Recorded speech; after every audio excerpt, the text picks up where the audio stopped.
Hey everyone, welcome to the first episode of Hello Storytime. Lightning Jesse with Sidecar Scout. Scout, how you feeling today? Yeah, I get it. Well, here we are. This is our educational storytelling series, and this is our set. We have a cactus, not real, alligator, also not real, a bear, and what is that, Scout? That makes sense. And this guitar I found on the beach. And my neighbor restores guitars, so restored it for me. I like that guitar, even though I can't play it. And this is your standard ordinary houseplant. Today we are reading Tales from Grimm. And this story is Hansel and Gretel. At the edge of a great forest, a poor woodcutter lived with his wife and his 2 children. The boy was named Hansel and the girl Gretel, and their mother had died when they were very young. Their father's new wife did not care for her 2 stepchildren. Indeed, she begrudged them the very food that went into their mouths. One day there came a great famine upon the land, and the poor woodcutter could find no food for his little family. "We can no longer feed the children," said his wife at last. "We have barely enough for ourselves. If you do not eat, husband, you cannot work, and then we shall be penniless. Let us take the children into the forest and leave them to feed on roots and berries as best they may." At first, the woodcutter would not listen to her, but she gave him no peace. "Unless the children go, we shall all starve," she told him. "And where is the sense in that?" The woodcutter knew in his heart that she was wrong, but he had not the strength to hold out against her.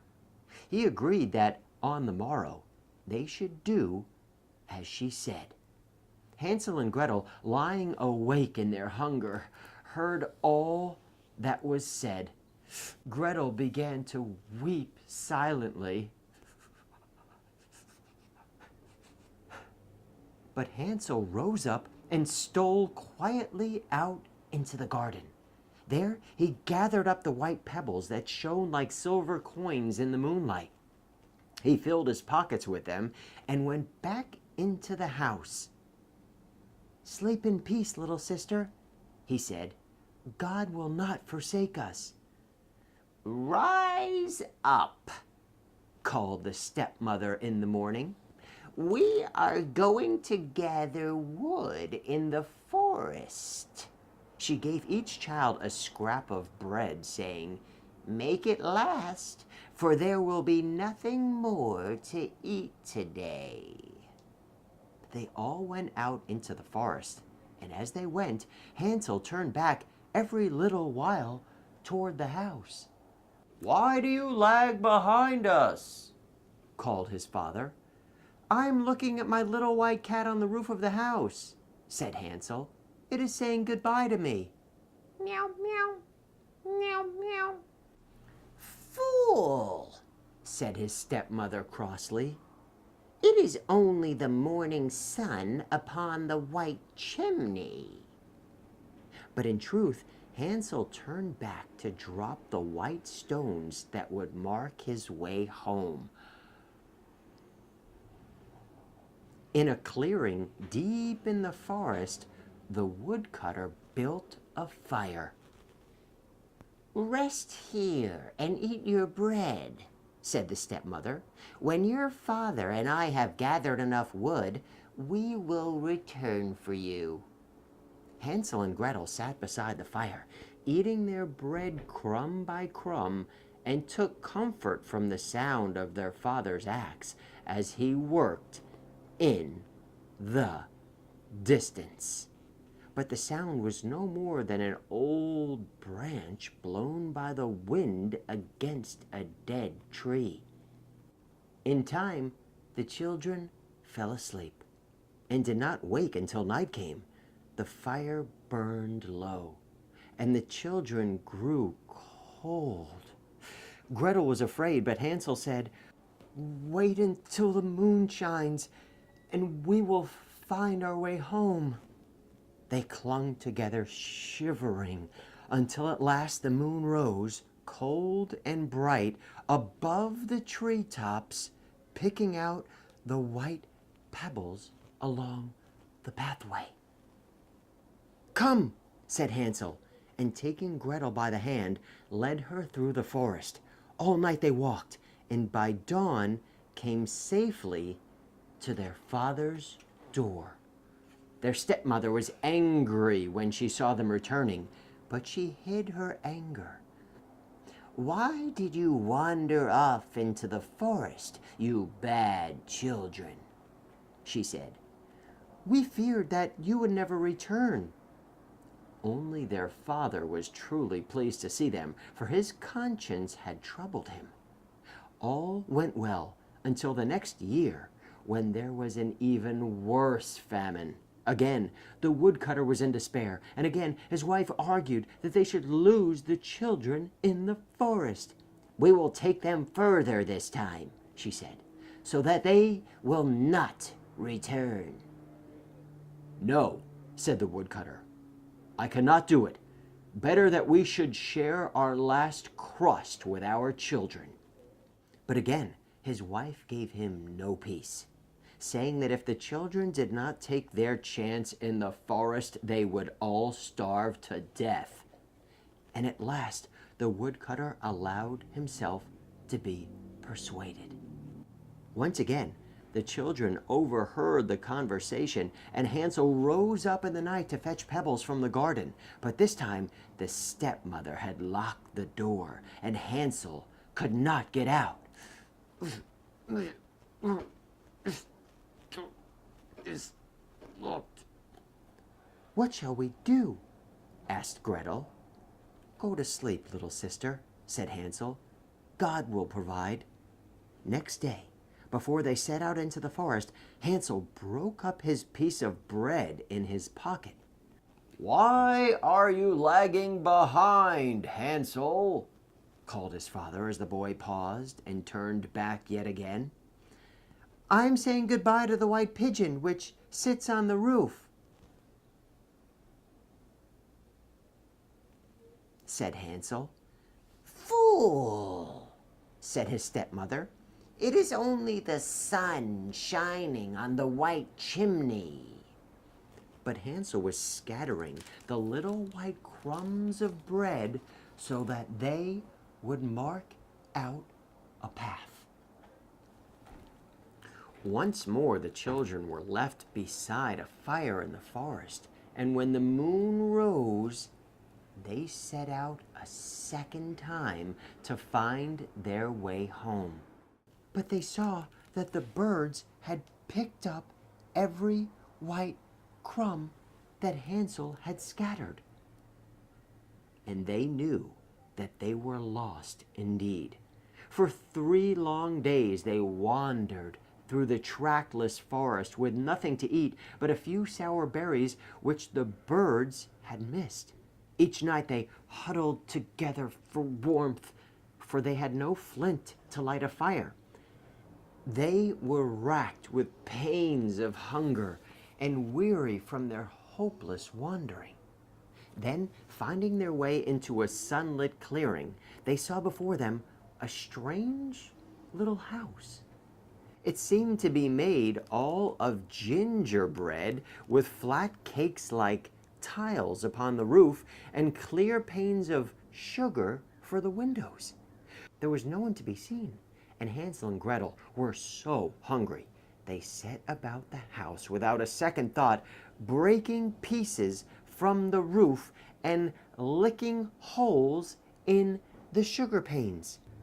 Soon they grew even bolder, Hansel pulled off a whole tile, and Gretel broke a piece out of the window pane, and they sat down against the wall of the house to enjoy their spoils.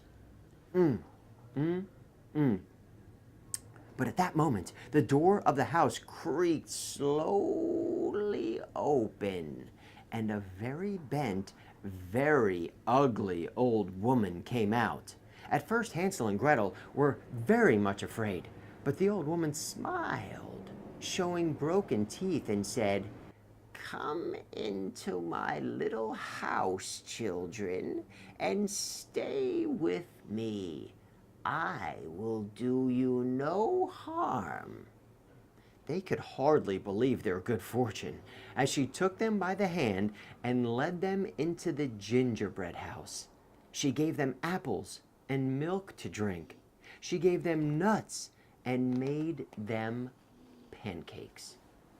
And when they had eaten their fill, she led them to two little beds which smelled sweetly of fresh linen, and there settled them down to sleep. Now the old woman was really a cruel witch who ate little children.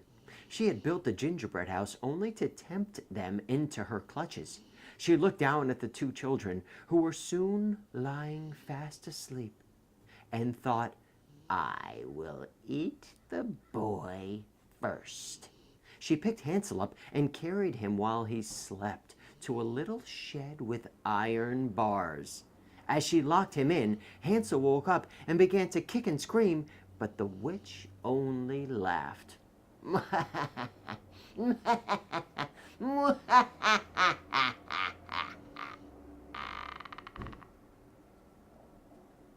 She woke Gretel and said, "Fetch water and cook food to feed up your brother, for I mean to eat him when he is fat enough." Poor Gretel was terrified. She wept and pleaded, but it was no use. She could not free poor Hansel, and she would not leave him, so she was forced to do as the witch said.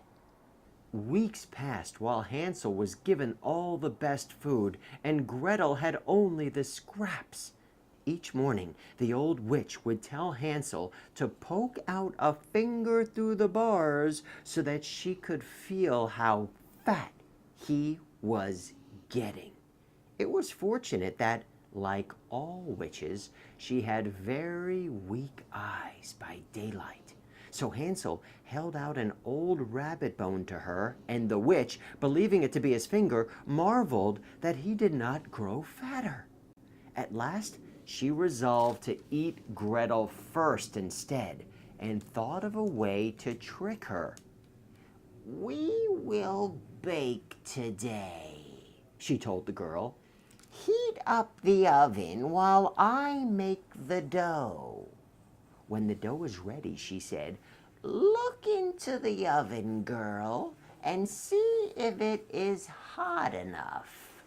The witch planned to push Gretel into the oven and close the door, but Gretel was too clever for her. "How am I to look inside?" she asked. "The door is much too small." "Nonsense," said the witch crossly.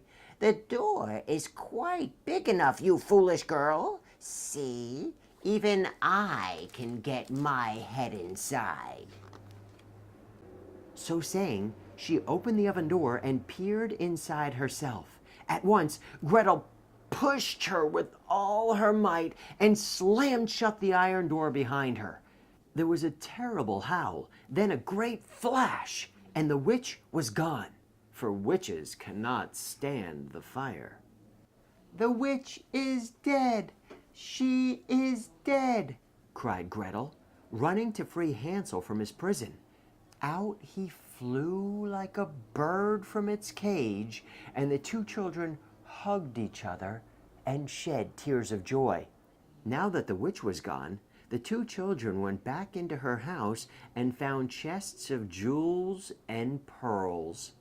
Hansel filled his pockets and Gretel her apron. Then, breaking off pieces of the house to give them food for their journey, they set out in search of their home. They walked for many hours through the dark forest until in time it grew lighter and the sun shone through. After a while, it seemed to them that the path they followed was somehow familiar. They hurried on and at last saw their father's house in the clearing ahead. Now, after they had abandoned the children in the forest, nothing had gone well with the woodcutter and his wife. The stepmother grew sick and soon died, while the father lived on alone, mourning for his lost children. When he saw Hansel and Gretel coming toward him along the forest path, the poor man could hardly believe his eyes.